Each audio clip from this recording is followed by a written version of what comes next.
Donc, je vais vous présenter très rapidement le navire et puis les études qu'on a réalisées.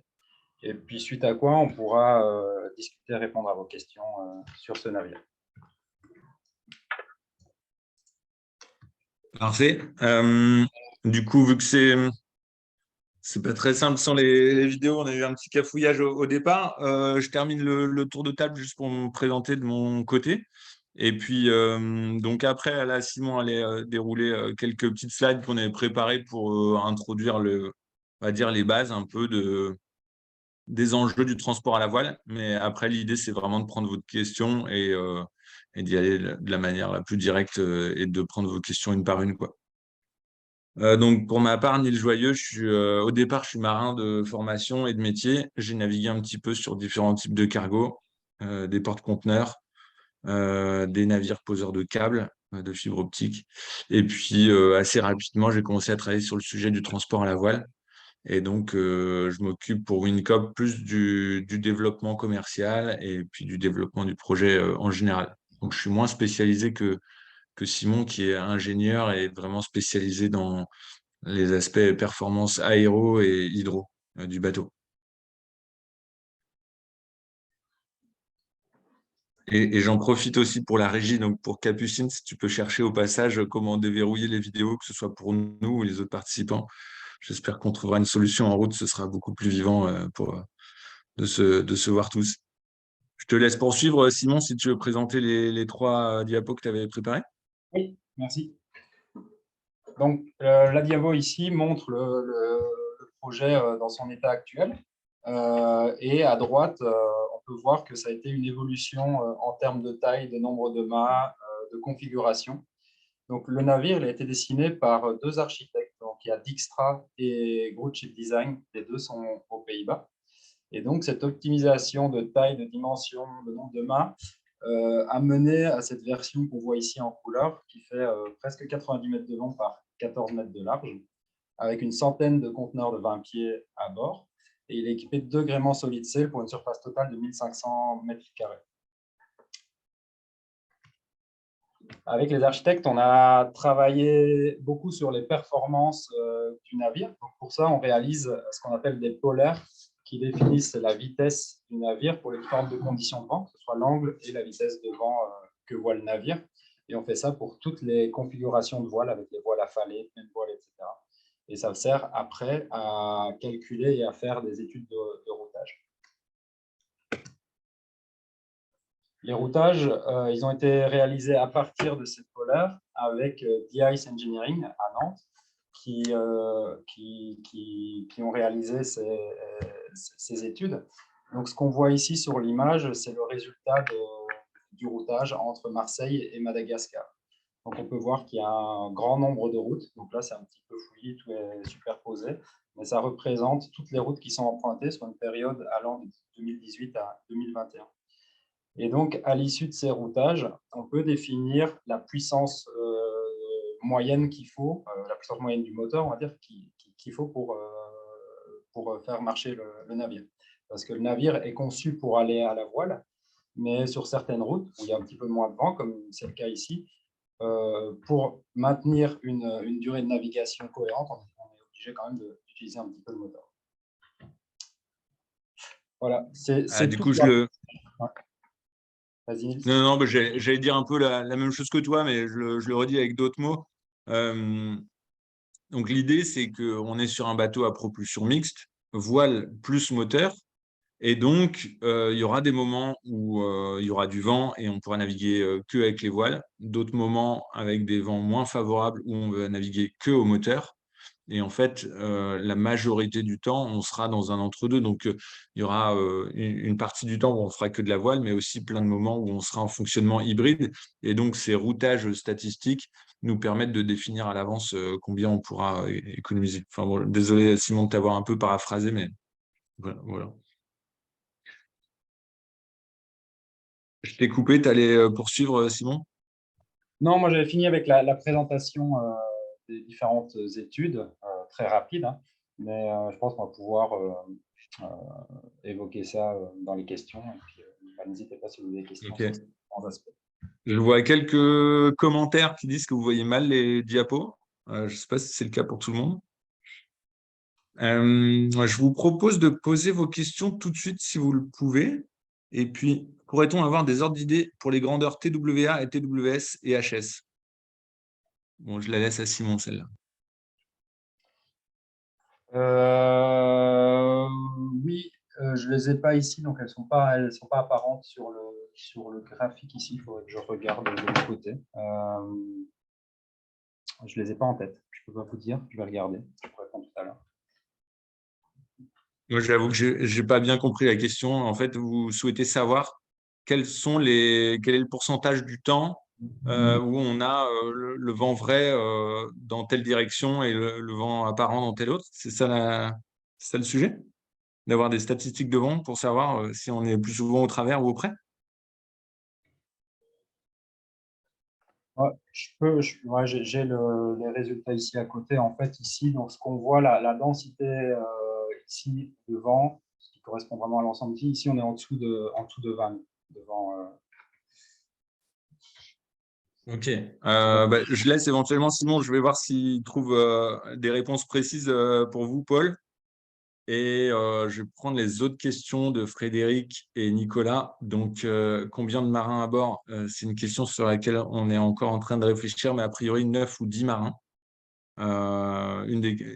Une des raisons pour lesquelles on se pose la question, c'est qu'on aura des passagers à bord. Et donc, c'est plus de savoir dans quelle mesure quel niveau de service est-ce qu'on veut leur apporter. Mais sinon, juste pour opérer un bateau de 80 mètres comme ça, 8 ou 9 marins suffisent.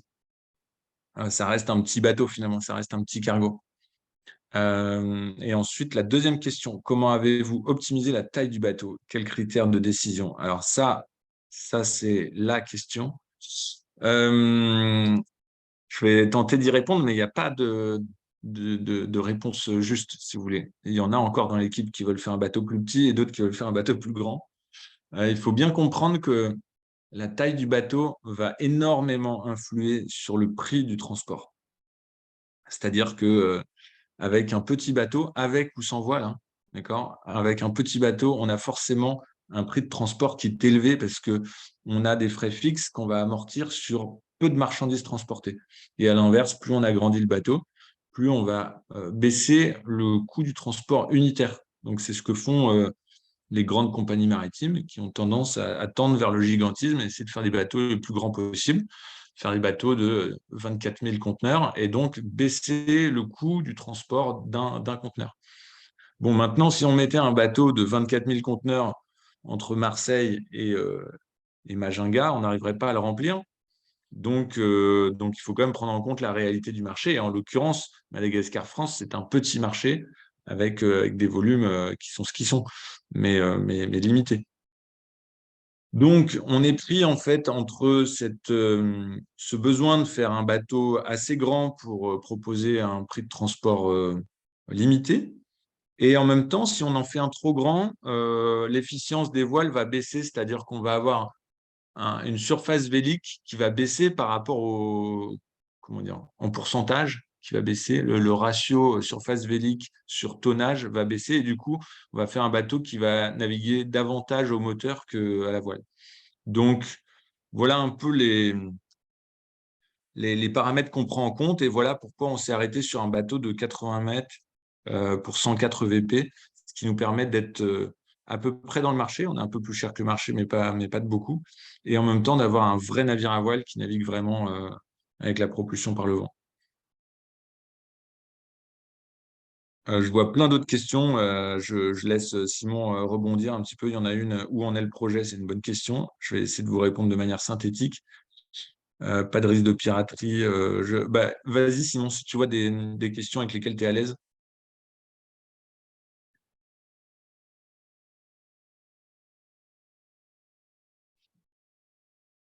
Bon, alors comme tu réponds pas, j'enchaîne. Vous prévoyez d'autres routes ou vous allez commencer avec ce trajet Marseille-Madagascar? On commence avec ce trajet Marseille-Madagascar parce que on a rencontré Arcadie au tout début de l'aventure et Arcadie importe des épices d'un peu partout dans le monde, mais en l'occurrence pas mal de Donc déjà, ils importent 300 tonnes par an, donc ça fait un certain fond de cale qui justifiait de se lancer sur cette ligne. Et en plus, Arcadie, en fait, au tout début de l'aventure, quand on a commencé WinCop, Arcadie, ils avaient déjà en tête de créer une ligne et d'importer leurs épices. Donc, ils avaient déjà prévu d'investir une certaine somme d'argent, en l'occurrence 2 millions d'euros, dans un projet pour se construire un voilier. Donc, c'est comme ça qu'a démarré WinCop. Au départ, on était assez opportuniste. On regardait des projets d'import de cacao ou de café depuis l'Afrique de l'Ouest. On regardait des projets d'import depuis l'Amérique centrale, l'Amérique du Sud. Et puis, finalement, Arcadie est arrivé. Et donc, on a besoin d'avoir des clients engagés. Et en l'occurrence, Arcadie était un super premier client pour se mettre le pied à l'étrier sur cette ligne. Et ensuite, on a commencé à creuser un petit peu et on a rapidement identifié d'autres volumes. Donc, pour de la vanille, pour du cacao, pour des épices, pour du textile, pour des conserves de légumes, pour de la crevette, etc. Donc, on s'est aperçu qu'il y avait un vrai petit marché qui était finalement assez mal adressé parce qu'il n'y a pas de ligne directe aujourd'hui entre la France et Madagascar. Et voilà. Bref, une longue réponse pour dire en bref que la première ligne, c'est Marseille-Madagascar, mais il y en aura d'autres. Et WinCop, ce n'est pas uniquement un focus sur Madagascar. Je laisse un peu de temps à Simon si jamais il a envie de répondre à une autre question. Je peux répondre à la question de Nicolas sur comment se fait le chargement des conteneurs, classiquement ou comment on charge à bord. Donc, on peut utiliser des grues de quai, des grues mobiles sur le quai, mais le bateau est conçu pour pouvoir charger et décharger les conteneurs avec les baumes. Donc, les baumes vont être adaptés pour pouvoir lever les conteneurs et les décharger sur le quai.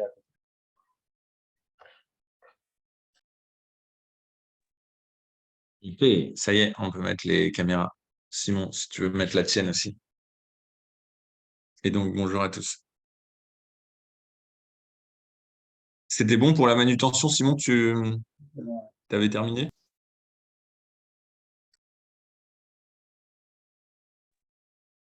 Bon, j'enchaîne alors. Bon, je réponds à la question globale, où en est le projet? On s'éloigne un peu du sujet qui est de savoir comment, du sujet un peu technique de la voile sur lequel porte le webinaire, mais quand même, je pense que tout le monde se pose la question. Alors, en fait, sur ce projet, on a trois grands chantiers. On en a un qui est technique et dont on parle aujourd'hui et en fait qui correspond au design du navire, à la sélection des bonnes technologies, des bons partenaires et surtout à la sélection du chantier. Donc là, on en est à ce niveau-là. On est en train d'interroger les chantiers. Plusieurs chantiers vont décider de ne pas répondre parce qu'ils ont déjà un carnet de commandes qui est plein ou peut-être que le bateau ne les intéresse pas. Et puis, plusieurs chantiers vont répondre et à ce moment-là, on s'engage dans un process qui est un peu long mais super intéressant et au cours duquel le bateau va encore un petit peu évoluer parce que les chantiers amènent leurs idées, etc. Donc, cette phase d'appel d'offres chantier, elle dure quelques petits mois et elle devrait se terminer avant l'été. C'est le premier chantier. Ensuite, le deuxième, c'est un chantier qui est commercial. C'est celui par lequel on a commencé. Donc, comme je vous le disais, on a cherché les marchandises, on a trouvé Arcadie, mais aussi plein d'autres. Je ne vais pas les énumérer. Je pense que vous avez vu d'autres présentations et donc ce n'est pas le sujet du jour, mais c'est très important pour nous d'arriver à sécuriser les volumes et d'arriver à prouver qu'on arrivera bien à remplir le bateau dans 2 ans une fois qu'il sera à l'eau. Donc ça, c'est un travail qui nous prend aussi beaucoup de temps, d'échanger d'une part avec ce qu'on appelle nous les chargeurs, donc c'est en fait nos clients, hein, et puis aussi avec des professionnels du transport, donc des transitaires. En l'occurrence, on travaille avec 5 ou 6 transitaires différents et puis avec nos agents maritimes. Donc bref, ça c'est le deuxième chantier, c'est remplir le bateau. Et le troisième chantier, c'est celui de le financer, le bateau. Je reviens, si je récapitule, le premier, sur le plan technique, je dirais qu'on a un avancement de 70%. C'est approximatif, hein, mais c'est pour vous donner un peu vous situer. Sur l'aspect commercial, idem, on est à peu près à 70%. Et ensuite, sur l'aspect financier, je reviens un petit peu aux bases du projet. L'idée de WinCop, de base, la raison pour laquelle on a fondé WinCop, c'est de faire une compagnie maritime coopérative. Après, accessoirement, elle est écologique, sociale, etc. Mais L'ADN du projet, c'est que c'est une compagnie coopérative dans laquelle on souhaite que les citoyens investissent pour faire des bateaux qui appartiennent aux citoyens. Et donc, c'est pour ça qu'on se parle aujourd'hui. C'est parce que vous avez souhaité rejoindre la coopérative et vous faites partie du millier de citoyens qui ont investi 100 euros, 200, 500, 1000 ou plus, peu importe. Mais voilà. Donc, ça aurait été, comment dire, notre but, c'est de continuer à lever de l'argent auprès des citoyens. Je vois un message, navré des soucis techniques, j'espère que vous m'entendez bien. Notre but, c'est de continuer à lever de l'argent auprès des citoyens. Depuis hier, on a dépassé le seuil de 1,5 million. Et donc, c'est déjà une belle victoire. Ça ne suffit pas encore pour financer le bateau. On cherche à peu près 5 millions, 5 millions et demi de fonds propres, hein, d'accord, d'equity pour financer le bateau. Donc, il y a ces 1,5 million levés auprès de vous tous. Il y a 2 millions d'euros qui sont apportés par Arcadie. Et donc, il faut encore trouver 1,5 million, 2 millions. On est assez confiant dans notre capacité à les trouver. On échange en ce moment avec différents fonds d'investissement, des fonds impact, des fonds ESS, qui, je pense, assez probablement vont rejoindre l'aventure. Mais on continue à chercher des fonds auprès des citoyens parce que dans un monde idéal, le mieux, ce serait plutôt qu'on trouve encore 1000 ou 2000 ou 3000 sociétaires plutôt que de faire rentrer un ou deux fonds. Vous voyez la philosophie. Donc, je dirais que l'avancement au niveau de la levée de fonds, bah, vous l'avez compris, on est à 3,5 millions sur 5. Je vous laisse faire le calcul en pourcentage. Simon, tu veux y aller sur une autre question? Oui, je suis retombé sur la question d'Elias tout à l'heure qui demandait pourquoi on n'utilisait pas un mât autoporté. Donc, ça rejoint un peu la première question à laquelle j'ai répondu tout à l'heure. Donc, c'est pour les opérations de chargement, déchargement. On essaye d'éviter d'avoir des câbles dans le chemin. Donc, ça simplifie grandement les opérations de chargement. C'est ça qui a guidé notre choix vers ce mât-là. Et il y avait la question de Vincent Maris. Donc, je me demande si ce n'est pas le Vincent Maris que je connais, mais donc, qui demande pourquoi on a utilisé des voiles rigides plutôt que des voiles souples. Donc, sur cette taille de voile, on arrive à 500 mètres carrés sur la grand voile. Ça commence à être une limite technique pour construire des voiles en Dacron classique. Et donc, ça, c'est un des avantages du diamant solid sail, c'est elle est constituée de plusieurs volets, encadrés un cadre en carbone. Et dedans, ça fait des petites surfaces de voile, donc on peut avoir un grammage beaucoup plus fin. Donc, c'est plus simple.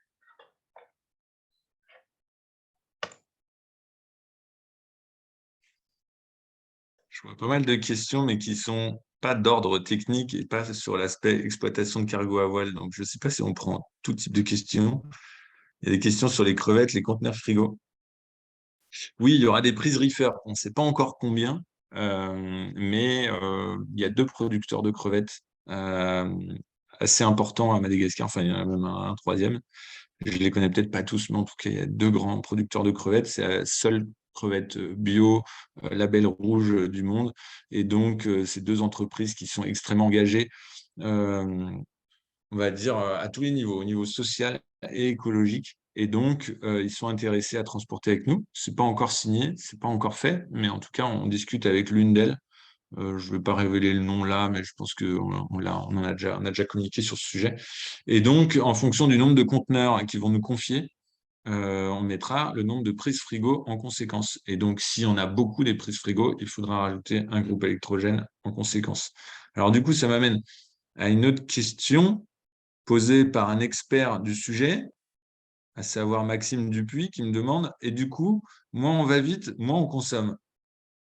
Alors, je ne sais pas, je sais pas pourquoi il nous pose cette question, mais elle est intéressante. C'est-à-dire que si on était sur un navire à voile qui ne transportait aucun conteneur reefer et où on s'éclairait à la bougie, on va dire, eh bien, moins on va vite, moins on consomme, effectivement. On se permet d'attendre le vent et dès qu'il y a du vent, on avance. Quand il n'y en a pas, on attend. Voilà.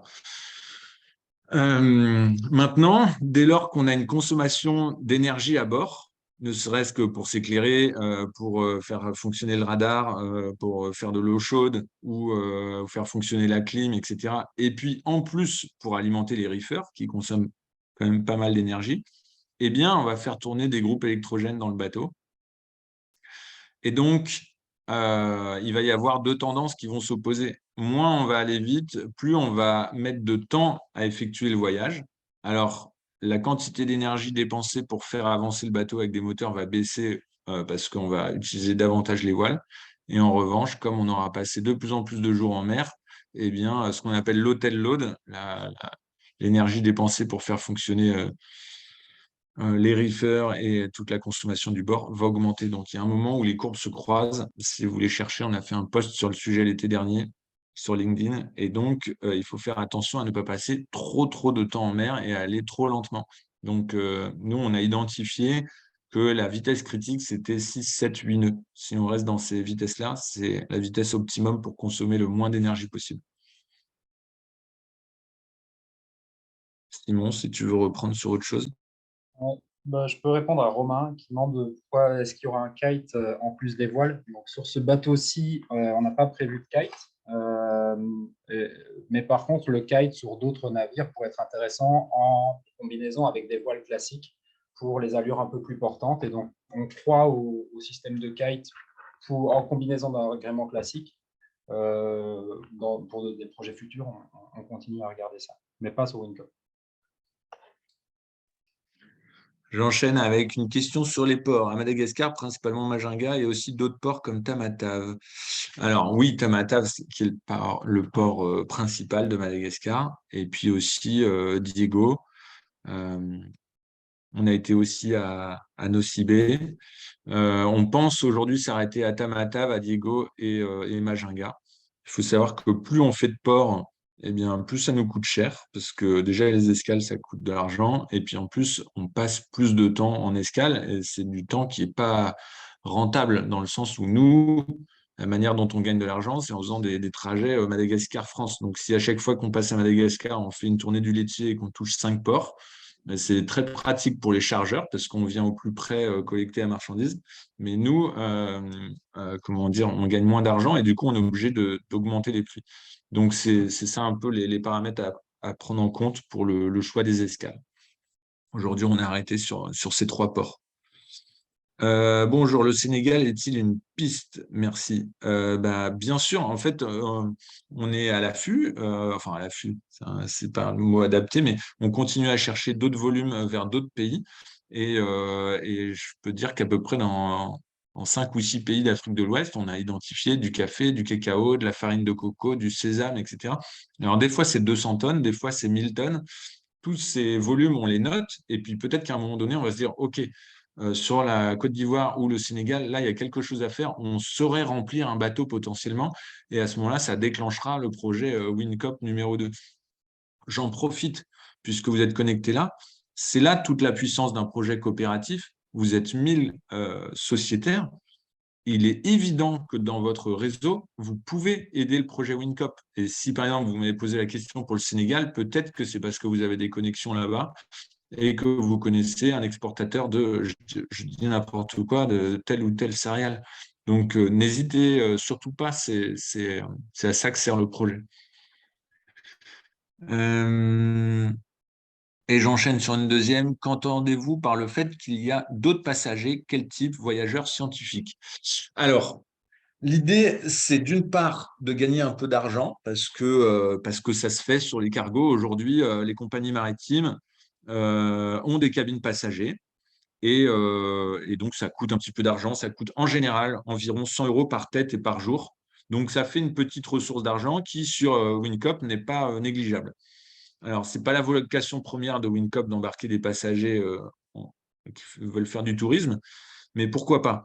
Et alors, la deuxième chose, la deuxième raison pour laquelle on tient vraiment à embarquer des passagers, c'est parce qu'on pense aussi, mais là, peut-être que tout le monde ne sera pas d'accord avec ce que je vais dire, hein, mais on pense aussi que dans un futur plus ou moins proche, peut-être dans 5 ans ou dans 10 ans ou dans 20 ans, il y aura beaucoup de gens qui voudront plus monter dans un avion. Et à ce moment-là, on pense qu'il y a un futur dans lequel il y aura de nouveau des personnes qui ne feront plus un voyage au Brésil, un voyage aux États-Unis, un voyage en Australie dans leur vie. Ils feront peut-être un ou deux grands voyages.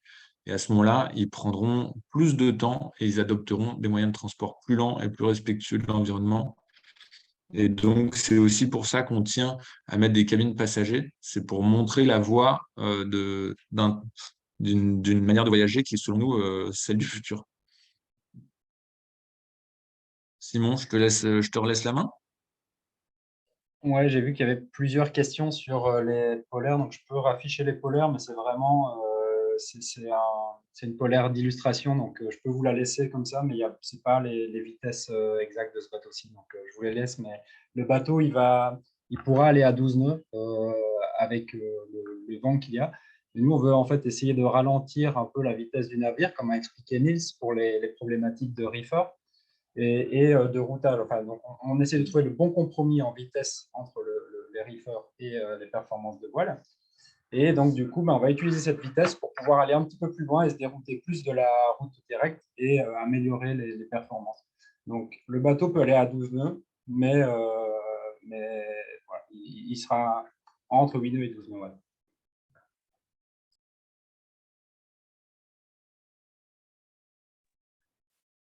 Euh, je vais reprendre une question de Richard Vito. Donc, pour la petite histoire, je vous disais que j'étais marin avant. Et Richard Vito, c'était mon second mécanicien, puis mon chef, quand j'étais jeune élève sur un vieux bateau.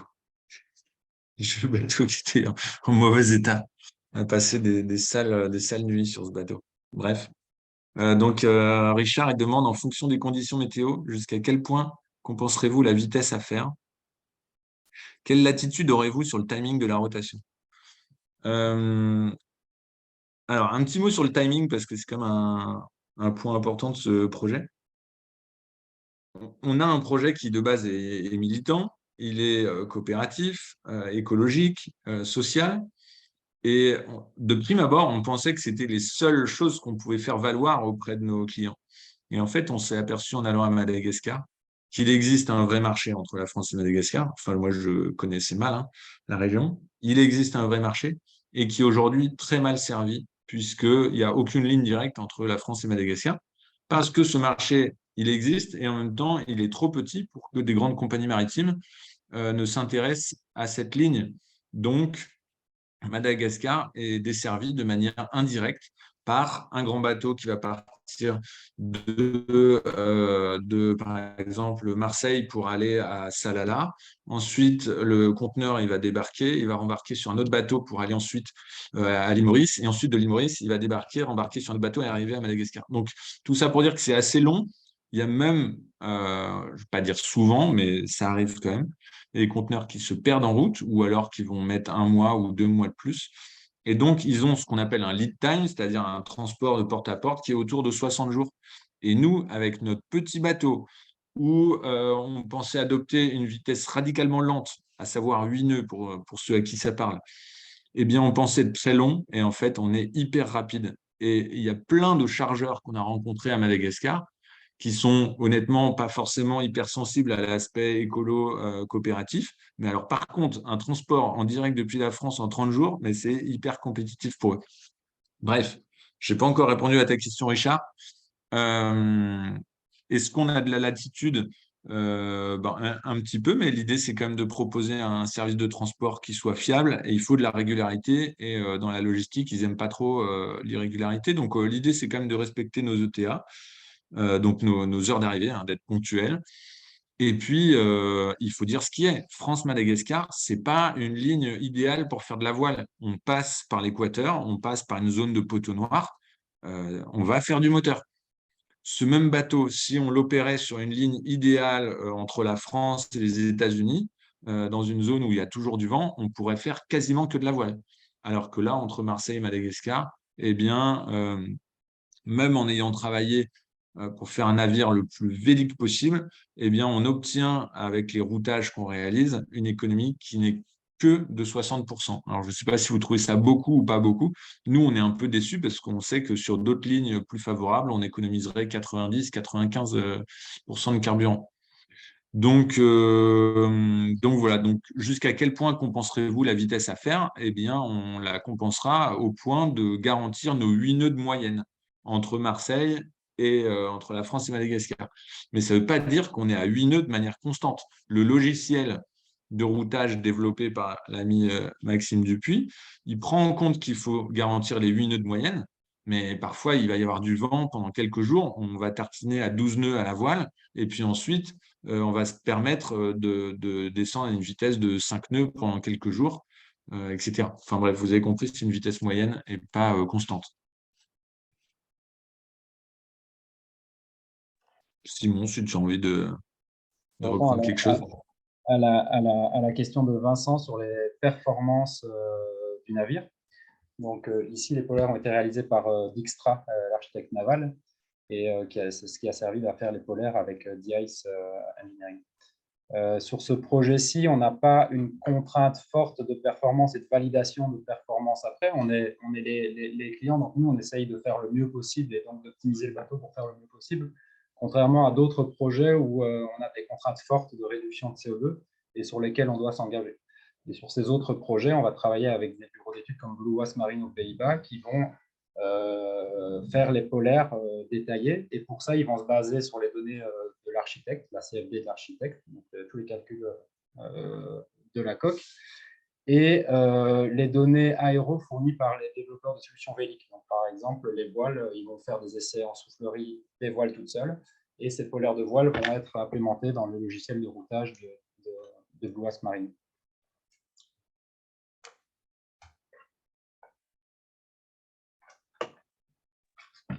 Désolé, hein, je scrolle un peu, je descends un peu les questions.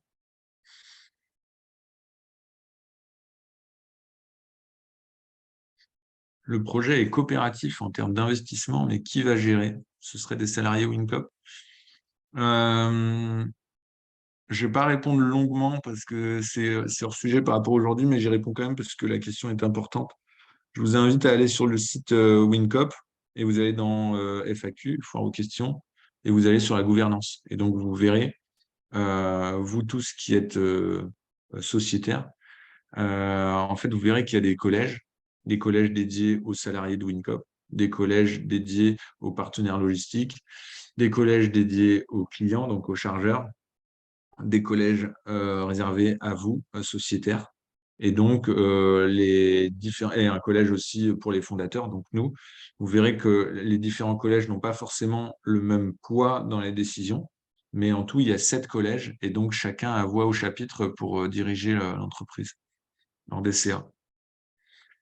Donc aujourd'hui, on était encore dans une configuration de petite structure en amorçage et on décidait de tout parce qu'il n'y avait pas encore d'activité. Mais là, prochainement, dans les mois qui viennent, le CA va se mettre en route avec l'ensemble des collèges qui seront représentés. Date de début de mise en exploitation, si tout se déroule au mieux, ce sera dans 2 ans. En fait, la construction d'un bateau, donc nous, pour Zéphyr Ivoire, pour les gros bateaux, en général, c'est 2 ans ou un peu moins, ça peut être 22 mois, 20 mois. Là, pour un bateau comme Wincop, on peut plutôt tabler raisonnablement sur 1 an et demi. Donc, si on boucle le financement et qu'on a bouclé l'appel d'offres chantier cet été, on peut se mettre au travail en deuxième partie d'année. Donc après, tu comptes 1 an et demi et voilà.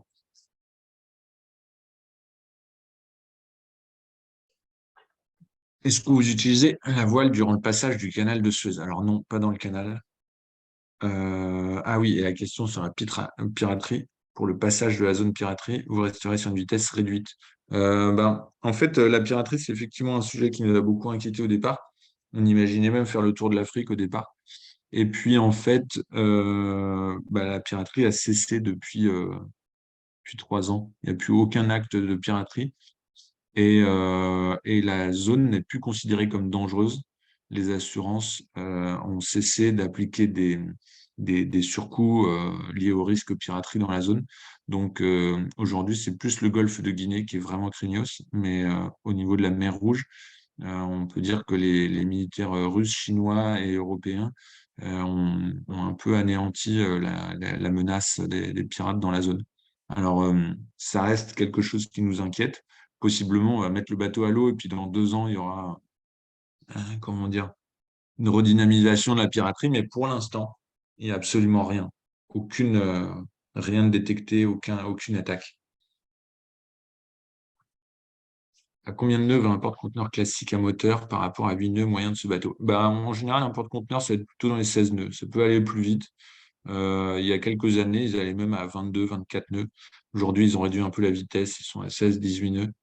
Donc 8 nœuds, c'est franchement radicalement lent. Mais à un moment donné, c'est aussi un engagement pris par Wincop. C'est-à-dire, c'est un peu comme si en voiture, on décidait d'arrêter de rouler à 130 et de rouler à 80, quoi. Donc c'est de la sobriété quelque part. On commence par réduire la vitesse et du coup par réduire grandement la consommation de carburant avant même de parler de voiles. Et ensuite, les voiles permettent de baisser encore de 60% la consommation. C'est pour ça que quand on annonce 60% d'économie, en réalité, c'est davantage. On réduit déjà de 60% la consommation en baissant la vitesse et ensuite encore de 60% grâce aux voiles. Donc c'est 60% de 60% par rapport au même bateau qui irait vite et sans voile. Euh, Simon, tu vois des questions que tu veux prendre? Ouais, pour Frédéric qui dit qu'il y a toujours un écart entre les polaires théoriques et les polaires réellement constatés. Donc ça, c'est quelque chose, les polaires, c'est pas quelque chose qui est figé en début de projet et puis qui reste jusqu'à la fin. Donc c'est vraiment des tableaux qui sont en constante évolution et plus on connaît on maîtrise le sujet et plus on fait des études et plus on les optimise. Donc on va arriver à la signature chantier avec une connaissance optimisée, mais du coup, c'est sûr qu'une fois le bateau à l'eau, on va les mettre à jour et puis améliorer les polaires. Donc les polaires, elles changent jusqu'à la mise à l'eau et même après en navigation. Il y a quelqu'un qui demande s'il y aura des foils, si tu veux répondre. Ouais, le bateau est, enfin, les foils, c'est bien pour en fait, un bateau qui est chargé. Plus il avance, plus il va pousser de l'eau et il va arriver à une vitesse limite où il ne pourra plus avancer, même si on rajoute de la puissance. Donc, si on veut dépasser cette vitesse-là, bah, du coup, on peut se surélever au-dessus de l'eau et les foils permettent de faire ça. Mais nous, on a un bateau qui est tellement lourd qu'on ne pourra jamais le lever avec les foils. Donc, les foils ne sont pas adaptés sur ce genre de navire. Il y a une question Ensuite, sur, ouais. sur les moteurs GNL et gasoil. Vous pouvez pour préciser, le bateau est équipé d'une propulsion diesel électrique au MGO, au gasoil. Et donc, il y a un compromis entre le fuel lourd et les carburants de synthèse qui ne sont pas encore très accessibles, spécialement sur cette ligne. Donc, on est parti sur du diesel. Le GNL, ça peut être intéressant sur les moteurs plus gros, mais là, sur un moteur de cette taille-là, on va vraiment se compliquer la vie. Donc, on part plutôt sur des moteurs diesel qui, de toute façon, ne vont pas tourner beaucoup. Enfin, la consommation, elle sera de toute façon assez faible. Et ce qu'on espère, c'est ensuite utiliser du biodiesel. Je ne veux pas lancer une polémique. Je sais que ce n'est pas la panacée, mais c'est moins pire que du diesel fossile. Euh, alors, bonne question, ça. Vous avez parlé de trois parties techniques, commerciales et financement. Qui fait quoi entre Wincop, Arcadie et Zephyr et Gorée? Euh, alors, normalement, une fois que ça va fonctionner, Wincop se débrouille et donc ce sera le personnel, enfin, les salariés de Wincop qui font tout le boulot. Aujourd'hui, on a en amorçage et donc il y a deux salariés et une alternante dans Wincop. Donc, elles ne font pas tout toutes seules. Donc, il y a Capucine, Louise et Manon. Et donc, aujourd'hui, Zéphyr Iboré et Arcadie, on met pas mal d'énergie et de temps dans ce projet, une bonne partie gratis, mais on est au stade de l'amorçage. Donc, bon, on peut en discuter, mais de toute façon, c'est une période qui est passagère. Et ensuite, une fois que Wincop volera de ses propres ailes, eh bien, voilà, Arcadie et Zéphyr Iboré n'ont pas vocation à injecter du travail dans Wincop pour toute la vie. Une petite nuance tout de même. Pour l'instant, Wincop n'a pas vocation à être ce qu'on appelle ship manager en français, c'est-à-dire à opérer les bateaux, à avoir une direction technique, des superintendants, embaucher des marins, etc. Pour l'instant, elle va sous-traiter ça à Zephyr et Boré et Wincop va se concentrer sur le boulot consistant à financer un bateau, l'acheter, trouver des clients et exploiter la ligne commercialement. Mais elle va sous-traiter l'exploitation technique à Zephyr et Boré. Possiblement, demain, elle le sous-traitera peut-être à d'autres gens, ou alors, sinon, elle intégrera cette expertise-là elle-même. Mais dans un premier temps, on ne voyait pas l'intérêt de se recasser la tête à recréer un autre pôle technique dans WinCop. Et donc, c'est nous, Simon, Victor et d'autres chez Zephyr et Boré, qui gérons la partie technique pour WinCop.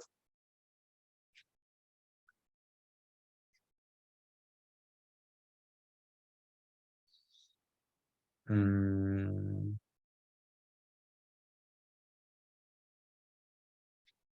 Alors, techniquement et compte tenu de la relative jeunesse de ce type de gréement, avez-vous identifié des éléments sensibles qui posent encore question pour sa fiabilité? Alors, pour l'instant, on est parti avec les chantiers de l'Atlantique. Je dis bien pour l'instant, et parce qu'on n'a pas encore signé avec eux et on est encore en discussion, mais on s'entend très bien et l'idée d'adopter leur gréement nous convient bien. Je dirais que s'il y a bien un gréement sur lequel on n'a pas trop peur, c'est bien celui des chantiers de l'Atlantique, parce que ils ont dépensé à date un peu plus de 20 millions d'euros de R&D et ils ont développé un gréement qui est fait pour être installé sur des paquebots qui doivent coûter, je n'ai même pas les taux de fret en tête, mais ça doit être des centaines de milliers d'euros par jour. Donc, quand ils mettent une voile sur le pont du bateau, il ne faut pas qu'elle tombe en panne. Et donc, on sait qu'ils ont une politique de risque à zéro. Ça, c'est une première chose. Après, il faut aussi voir que les voiles, bon, vu de loin, surtout quand on vient du métier comme toi, Richard, on s'imagine que, oh là là, des grosses voiles sur le pont d'un bateau, ça va être compliqué. En réalité, ça reste quand même des choses assez basiques, assez comparables à des grues, quoi, avec une grosse couronne, un peu d'hydraulique enfin, bon, s'il y a des fabricants de voiles qui m'entendent, ils vont se dire, il est gonflé de dire ça, mais quand même, c'est pas rocket science, quoi. Euh, Il y a plein d'autres questions, mais je sais que la visio se termine à pile. Alors, je suis un peu triste pour toutes celles à qui on ne va pas répondre.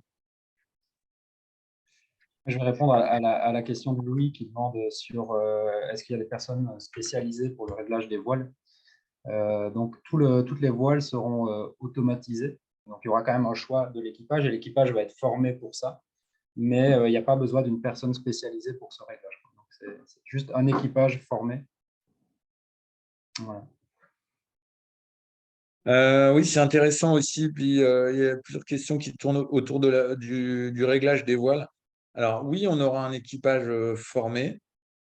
Ça, c'est une question à laquelle je ne sais jamais répondre correctement. Mais vous voyez, nous, marins, quand on va à l'école, on nous apprend à conduire un cargo de base.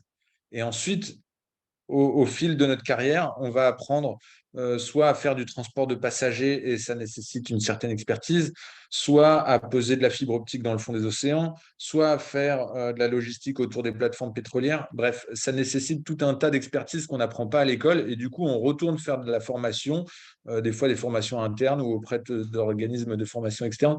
Et bref, et donc tout ça, on ne l'apprend pas à l'école. Donc, nous, on travaille sur des modules de formation pour former nos futurs marins, mais globalement, le métier, on l'apprend à bord et il y a quand même beaucoup d'officiers de marine marchande qui font de la voile, donc c'est pas un point sensible, quoi. On ne se dit pas, oh là là, comment on va faire pour trouver des marins qui sauront manœuvrer ce bateau. Ensuite, pour la partie réglage, je parle un peu vite pour arriver à répondre au maximum de questions. Les voiles seront automatisées. Il faut bien se rendre compte que le routage, enfin, oui, le chemin pris par le bateau est décidé par le logiciel de routage, parce qu'en fait, il le fera beaucoup, beaucoup mieux que n'importe quel marin qui essaiera de réfléchir à prendre la meilleure route. Et idem pour le réglage des voiles, puisque on va générer plusieurs tonnes de poussée avec les voiles, et une erreur de réglage de quelques centimètres sur les coudes de grand voile va nous faire perdre plusieurs centaines de kilos de traction, voire plusieurs tonnes. Donc, on a tout intérêt à laisser des automates optimiser le réglage des voiles. Et je ne suis pas inquiet que la navigation sur ces bateaux-là sera tout de même super intéressante, malgré le fait que ce soit assez automatisé. Dans quelle zone géographique le bateau pourrait-il être construit? Euh, il pourrait être construit dans pas mal d'endroits. Aujourd'hui, on interroge beaucoup de chantiers. Il y a aussi un aspect un peu comment dire, on a envie de faire attention à l'éthique sociale et écologique à tous les niveaux possibles. Et donc, on ne va pas aller faire construire le bateau dans les chantiers les moins chers du monde, là où on a une main-d'œuvre un peu surexploitée, mal payée, et aussi dans les chantiers qui vont laisser, comment dire, tout type de polluants dans la nature. Donc, on va faire attention aussi au choix du chantier, au droit social qui est appliqué dans le chantier et aussi éventuellement à ne pas le faire trop loin. On ne va pas prendre l'avion tous les 2 semaines pour aller suivre le chantier. Donc, dans la mesure du possible, je pense qu'on essaiera de faire le bateau soit en Europe, soit dans l'océan Indien, pas trop loin de Madagascar. Après, il n'y a pas 36 choix, il n'y a pas énormément de chantiers dans cette zone, mais il y en a. La question Ah, de Marc Lebrun sur les hélices sont-elles en FP ou CPP? Donc, c'est des hélices à pas variable. Et donc, ça a été optimisé en fonction du profil opérationnel du bateau, donc c'est-à-dire la vitesse et la proportion de propulsion thermique qu'on va utiliser. qui travaille sur l'automatisation, bah, c'est le fournisseur, hein. C'est Solid Sail qui fournit son soft qui va avec. Cherchez-vous des compétences dans différents secteurs qui pourraient être pourvues par des sociétaires bénévoles ou salariés intérimaires? C'est toujours compliqué de donner un coup de main et d'être réellement utile tout en n'étant pas vraiment dans l'équipe. Mais pourtant, j'ai très envie de vous dire oui. Alors, développement commercial, c'est certain. Je dirais que c'est plus dans la mise en réseau. Et puis ensuite, développement commercial, disons qu'en fait, il y a parfois des choses, des idées qui nous paraissent intéressantes, mais qu'on ne peut pas traiter parce qu'on se dit, bon, bah, c'est secondaire, on n'a pas juste assez de temps dans la journée pour traiter tous les projets. Donc, on pourrait potentiellement, s'il y avait des volontaires, et en fonction de leur expertise, proposer aux gens de travailler sur des sujets annexes. Admettons, par exemple, en ce moment, nous, on s'intéresse beaucoup à la CV, l'analyse de cycle de vie. Il y a plusieurs choses qu'on a envie de travailler. Admettons qu'on ait quelqu'un qui soit ingénieur à mi-temps et qui s'ennuie l'autre moitié du temps, on pourrait tout à fait le faire travailler sur le sujet. Bon, je donne cette idée qui me passe par la tête comme ça, mais oui, effectivement, on pourrait effectivement donner des missions avec plaisir.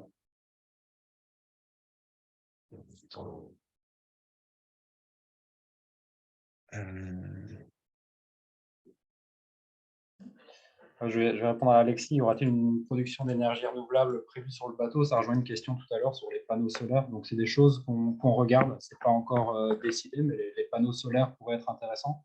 Et notamment pour compenser en partie les reefers qui sont installés sur le bateau.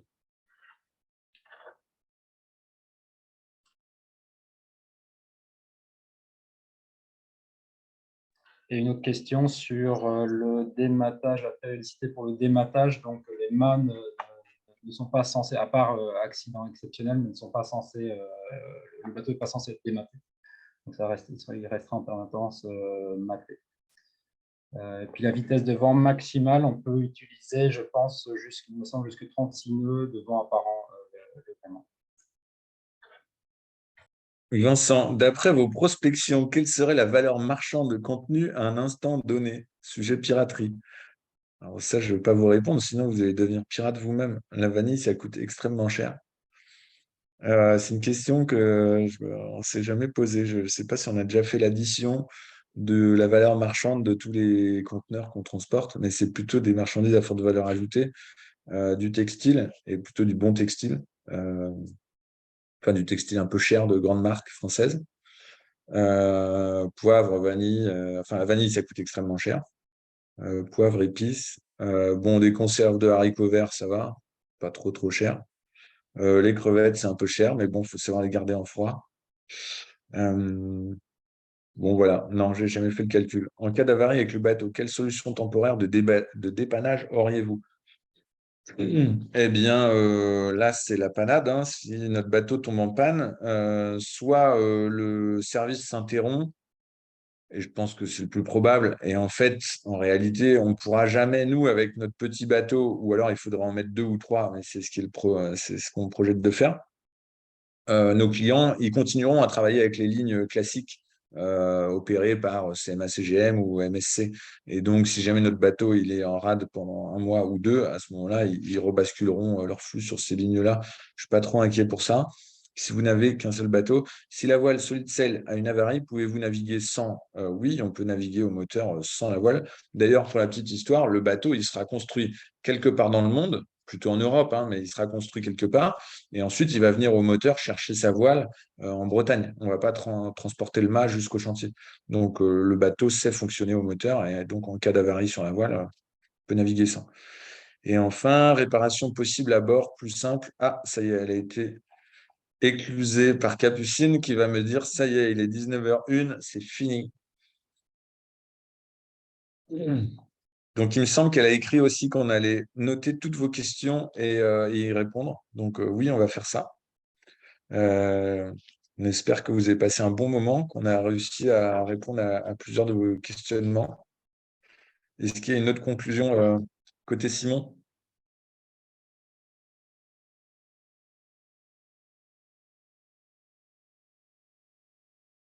Bon, je ne veux rien rajouter, Simon, c'est bon? Merci à vous, franchement, ça nous faisait vraiment plaisir. Vous étiez environ 90, à un moment on est monté pas loin de 100, donc merci d'être tous venus, ça nous fait très plaisir. Et puis n'hésitez pas si vous avez des questions. On a une personne qui va arriver bientôt, qui va rejoindre l'équipe et qui sera notamment en charge pas d'animer la communauté, mais d'être votre point de contact. Et c'est très important que vous tous, en tant que sociétaires, vous soyez bien embarqués dans l'aventure et je suis convaincu que vous pouvez nous aider. Donc voilà, on n'hésitera pas, je pense, au fil des newsletters à vous faire part comment dire, des challenges sur lesquels qu'on va rencontrer. Et donc, je pense que ponctuellement, les uns et les autres, vous pourrez nous aider. Merci encore. Je suis Capucine, je voudrais remercier nos panélistes Simon et Nice pour ce temps passé. Et pour ceux qui ne sont pas sociétaires, je vous invite à le devenir si vous le souhaitez. Le lien est dans la discussion du webinaire. Vous pouvez aussi directement aller sur notre site internet. On va essayer de répondre, comme vous le disiez, Nice, à toutes vos questions par écrit dans les jours qui viennent. Un grand merci et à bientôt pour un autre webinaire.